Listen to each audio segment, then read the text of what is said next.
Good morning, everybody. Welcome to my channel. I'm driving to community service right now, and that's cool. I wanted to talk about higher power aspects of recovery, and here's why. Wow, those look really, okay.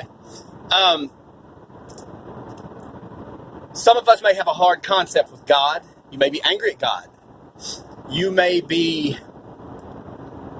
a non-believer, or you believe in different kinds of God. I have a friend who feels like the ancestry from Norse gods, he felt a calling from people he believes to be his ancestors. Man, I respect that. I'm a Christian. However, I want to talk to you about the higher aspect of addiction and recovery because, and this was made clear to me not that long ago, this past summer actually, my higher power was methamphetamine.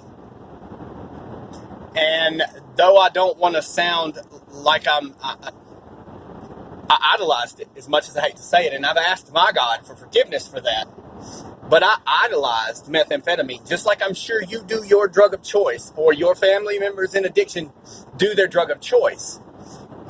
What that means to me is I put it above everything, everyone, all else. It was my master. When it called me, I came. When it told me to keep doing it, when it told me to continue on the evil path I was on by putting that stuff in my body, I continued to do it. So in essence, it was my higher power. I went through a stretch in college where I didn't believe in God necessarily. It's not that I didn't believe in God, but I was taking, historical geology classes and philosophy classes and, certain sciences that tested my faith. But I quickly learned, in my opinion, to me, that that's not the case once I read about the fine-tuning theory of the earth and things such as that. And in prison, I got to know God really well. So what I'm trying to say is, for those of you who are out there in addiction, understand something. There's a power greater than you. And I was the arrogant, cocky dude that didn't think there was one, but I quickly got brought to my knees and understood that there is. I don't care what you call it, nature.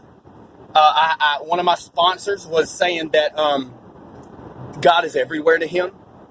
He reads all these other religions and he translates them all into God. And I get that because I can look around right now at this beautiful setting I'm driving through, and I can understand, to me, there has to be a higher power that made all this. But if you just look at it from an addiction standpoint, guys, and loved ones of addicts, their higher power is the drug.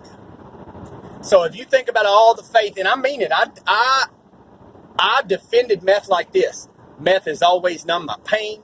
Meth had always made a frown turn upside down. Meth had always done its job. So I had faith in methamphetamine until I realized it wanted me dead. Until I realized and started believing that this disease will take you to the very end of your life, or your freedom, or both.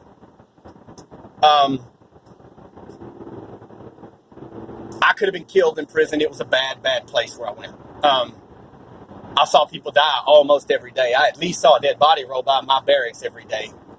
And you're in a situation like that, and if I'd have died in prison, not high, because I did not get high in prison.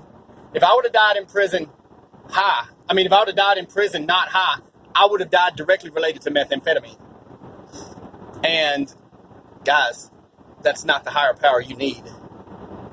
I don't care if you have higher power. If your higher power temporarily is your NA group, but even in the AA Big Book, it says, the chapter to the agnostic talks about those who don't believe can still find comfort and recovery in AA, but they do seem to start believing after a while because everything kind of gets so much better that they have to contribute it or attribute it to something. Don't let your drug be your higher power.